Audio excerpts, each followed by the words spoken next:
ನೀವು ಬೆಂಗಳೂರಿನವರು ಸೈಟ್ ತಗೋತಾರೆ ಅಂತ ಹೇಳಿ ಆ ಚೋಳನ್ ಅಂತ ಹೇಳಿ ಕಮಿಷನರ್ನ ಇಟ್ಕೊಂಡು ಅವರು AC ರೂಮಲ್ಲಿ ಕುತ್ಕೊಂಡು ನಾನು ಏನಿಲ್ಲಿ ಇದನ್ನ ಕಟ್ಬಿಡ್ತೀನಿ, ಪ್ರಪಂಚನೇ ಈ ಕಡೆ ತಿರ್ಗಿ ನೋಡುವಂಗ್ ಮಾಡ್ಬಿಡ್ತೀನಿ ಅಂತ ಹೋದವ್ರಿಗೆಲ್ಲ ಭಾಷಣ ಬಿಡ್ತಾರಂತೆ. ಸನ್ಮಾನ್ಯ ಚೋಳನ್ನವರೇ, ನೀವು BMRD ಕಮಿಷನರ್ ಆಗಿರ್ಬೋದು, ಬಂದೊಂದ್ಸರಿ ರೈತರ ಬದುಕು ನೋಡಿದೀರಾ? ಬದುಕು ನೋಡಿದೀರಾ ನೀವು? ಅವತ್ತು ಕುಮಾರಣ್ಣವರು BMRD ಕಮಿಷನರ್ ಏನ್ ಹೇಳಿದ್ರು? ಯಾವನೇ ಒಬ್ಬ 10,000 ಎಕರೆ ತಗೊಳ್ಳೋ ತಾಕತ್ತಿದ್ರೆ ಬರ್ಲಿ ಅಂತ ಆಫರ್ ಮಾಡಿದ್ರು.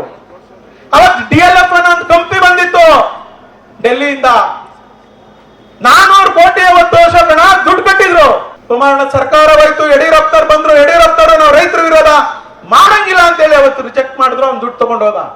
ನಿಮ್ಮ ಹತ್ರ ಯಾವ್ದನ್ನ ಕಂಪ್ನಿ ಬಂದಿದ್ಯಾ? 400 ಕೋಟಿ ಅಲ್ಲ ರೀ, ಬರೇ 4 ಕೋಟಿ ದುಡ್ಡನ್ನ ನಾವು ಡೆಪಾಸಿಟ್ ಮಾಡ್ತೀವಿ, ನಮ್ ಭೂಮಿ ಕೊಡಿಸಿ ಅಂತ ಯಾವ್ದಾದ್ರು ಒಂದು ಕಂಪ್ನಿ ಬಂದಿದ್ರೆ ನೀವು ಚೋಳನ್ನವರು ಹೇಳ್ರಿ. ಇಲ್ಲ ಎಲ್ಲಾರ್ಗು ಆಫರ್ ಮಾಡ್ತೀವಿ, ರೈತರ ಭೂಮಿನೆಲ್ಲ ಖರೀದಿ ಮಾಡ್ಬಿಟ್ಟು ಆಮೇಲೆ ಆಫರ್ ಮಾಡ್ತೀವಿ ಅಂತೀರಾ? ನಿಮ್ BMRD ಎಷ್ಟು ದುಡ್ಡಿದೆ ನಿಮ್ಮ ಹತ್ರ? ನಮ್ಮ ರೈತರ ಭೂಮಿ 10 ಎಕರೆ ತಗೊಳಕ್ಕೆ ನಿಮ್ಗೆ ನಿಮ್ಮ ಹತ್ರ ದುಡ್ಡಿದ್ರೆ ತೋರ್ಸ್ರಿ, ಬ್ಯಾಂಕ್ ಬ್ಯಾಲೆನ್ಸ್ ತೋರ್ಸ್ರಿ.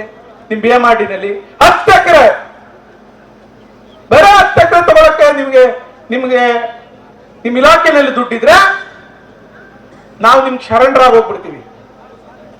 ನಾನು ಕೇಳಿದ್ರೆ ಎಲ್ಲಾ ಸಿಸ್ಟರ್ ಕನ್ಸರ್ನ್ ಅವರು, ಆನೇಕಲ್ ಪ್ರಾಧಿಕಾರ, ಕನಕಪುರ ಪ್ರಾಧಿಕಾರ, ಮಾಗಡಿ ಪ್ರಾಧಿಕಾರ, ನೆಲಮಂಗಲ ಪ್ರಾಧಿಕಾರ, ದೇವನಹಳ್ಳಿ ಪ್ರಾಧಿಕಾರ, ರಾಮನಗರ, ಚನ್ನಪಟ್ಟ ಎಲ್ಲಾ ಪ್ರಾಧಿಕಾರದಲ್ಲೂ ದುಡ್ಡು ಐತೆ. ಅದನ್ನೆಲ್ಲ ಕ್ರೋಢೀಕರಿಸಿ ಮೂವ್ಮೆಂಟ್ ಮಾಡ್ತೀನಿ ಅಂತ ಹೇಳ್ತೀರಿ. ನಾಚಿಕೆ ಆಗಲ್ವಾ ನಿಮ್ಗೆ? 10,000 ಎಕರೆಲಿ ಇಡೀ ಯಾವ್ದಾದ್ರು ದೇಶದಲ್ಲಿ ಯಾವ್ದಾದ್ರು ಒಂದು ಕಡೆ ನೀವು 10,000 ಎಕರೆ ನೋಟಿಫಿಕೇಶನ್ ಮಾಡ್ಬಿಟ್ಟು ನೀವು ಸರ್ಕಾರ ಸಹಿ ಹಂಚ್ಕೊಂಡಿರೋದು ಯಾವ್ದಾದ್ರು ಒಂದು ಉದಾಹರಣೆ ಕೊಡ್ರಿ, ಒಂದೇ ಒಂದು ಉದಾಹರಣೆ. ಆಮೇಲೆ ನಮ್ಮ ರೈತರನ್ನ ಒಪ್ಪಿಸ್ತೀವಿ.